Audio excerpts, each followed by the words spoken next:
तर आज आपण बघणार आहोत खुसखुशीत असे तिळाचे लाडू। तर त्यासाठी लागणारे साहित्य आपण पाहूया। तिळाचे लाडू बनविण्यासाठी आपल्याला फक्त हे 4 साहित्य लागणार आहेत। तर एका गॅसवर मी कढई अगोदरच तापवून घेतलेली होती हाय फ्लेमवर। तर शेंगदाणे टाकल्यानंतर आपल्याला गॅसची फ्लेम स्लो करूनच शेंगदाणे भाजायचे आहे, नाहीतर हाय फ्लेमवर जर आपण शेंगदाणे भाजले तर आपले शेंगदाणे जळतील आणि आपले लाडूही काळपट असे होतील। शेंगदाणे आपल्याला स्लो फ्लेमवरती चांगले भाजून घ्यायचे आहेत, त्यामुळे आपले लाडू खुसखुशीत होणार आहेत।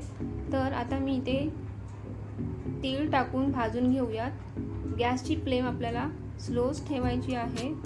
तर तीळ भाजताना तडतड असा आवाज येईल तेव्हाच आपले तीळ भाजले असे समजायचे, जास्त आपल्याला तीळ भाजायचे नाही आहेत।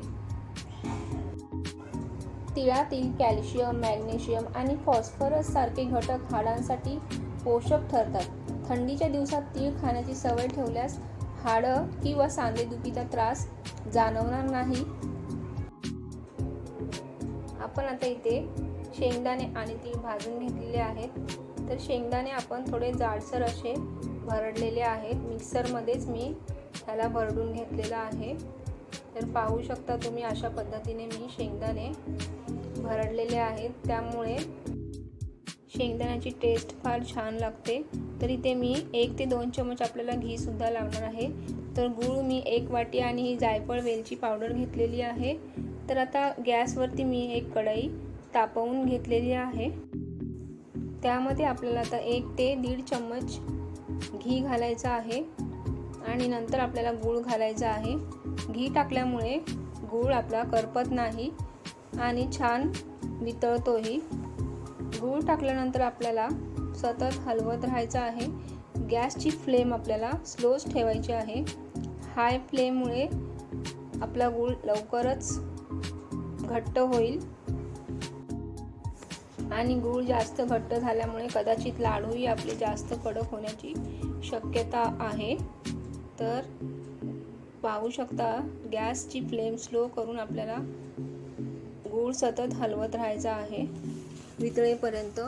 गूळ वितळल्यानंतर आपल्याला 1 मिनिट हलवत राहायचं आहे। एक गोष्ट सांगायची आहे, तिळाचे लाडू बनवताना जितके आपण तीळ घेऊ त्याच प्रमाणात आपल्याला गूळ सुद्धा घ्यायचा आहे। तर ह्या मकर संक्रांतीला तुम्ही माझ्या पद्धतीने नक्कीच लाडू बनवा आणि तुमचे लाडू कसे झाले हे मला कमेंट करून नक्की सांगा। तर गूळ आपला वितळलेला आहे, पाहू शकता। तर ह्याला असंच अजून थोडा वेळ आपण हलवत राहूयात, त्यामुळे आपले लाडू चांगले बाइंडिंग होते। जर तुम्ही माझ्या चॅनलवर नवीन असाल तर माझ्या चॅनलला सबस्क्राईब करा, व्हिडिओला लाईक करा आणि खाली दिलेल्या बेल आयकॉनवर पण प्रेस करा, त्यामुळे माझ्या व्हिडिओची नोटिफिकेशन सर्वात आधी तुम्हाला मिळेल आणि तुम्हाला माझे व्हिडिओ सर्वात आधी पाहायला मिळतील।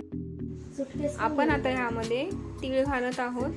तीळ घातल्यानंतर थोडं हलवून घेऊयात आणि आता ह्यात शेंगदाण्याचा कूटही घालूयात आणि मी वेलची आणि जायफळाची पावडर करून ठेवलेली तीही आपण यामध्ये घालूयात आणि चांगलं हे मिश्रण हलवून घेऊयात।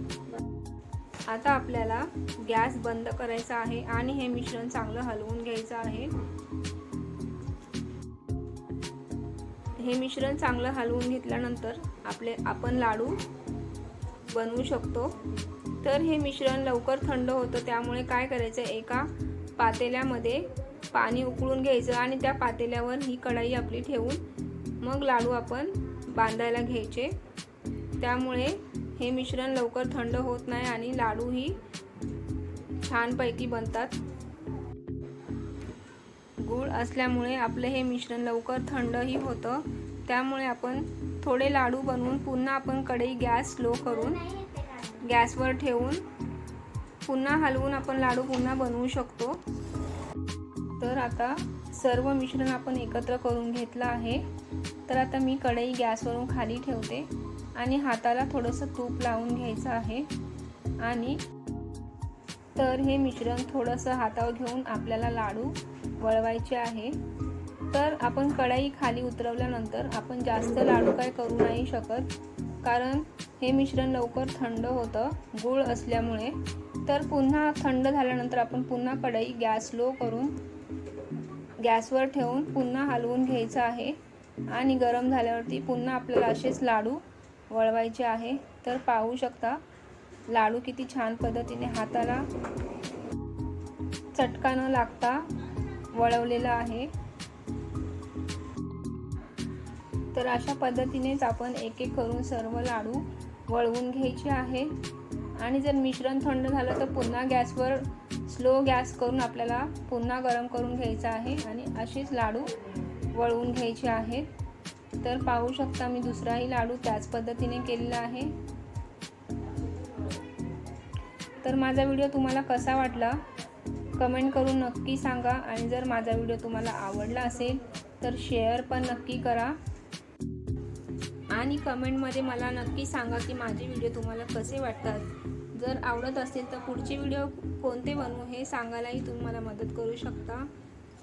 तर भेटूया आपण अशाच एका नवीन व्हिडिओमध्ये नवीन रेसिपीसोबत.